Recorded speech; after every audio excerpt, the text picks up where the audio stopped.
ఇక లంచం తీసుకుంటూ చిక్కితే 60 రోజులు జైల్లోనే ఉండాలట. ఆదాయానికి మించి కూడబెట్టిన ఆస్తులు జప్తు చేస్తారట. అవినీతి అధికారులకు చుక్కలు చూపిస్తున్న ఏసీబీ ముందస్తు బెయిల్కు అవకాశమే లేదు.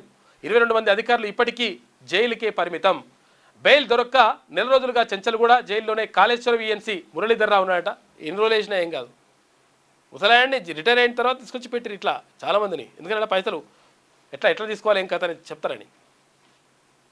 ఎంతటి వారైనా 2 నెలలు జైల్లో రిమాండ్ పక్కానంట.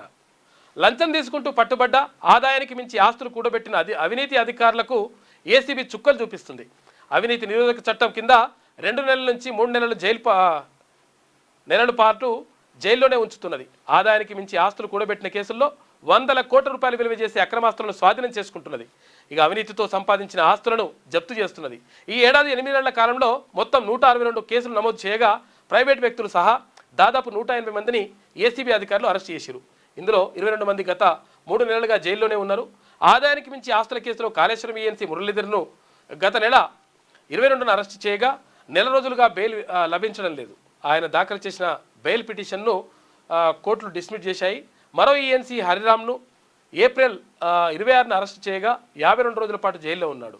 ఇక జూన్ 11న అరెస్ట్ అయిన ఎగ్జిక్యూటివ్ ఇంజనీర్ నూనె శ్రీధర్ 48 రోజుల పాటు జైల్లో జీవితం అనుభవించిండు. అయితే ఇట్లా మొత్తం మీద మినిమం 60 రోజుల దాకా ఉండేటువంటి అవకాశం ఉందంట.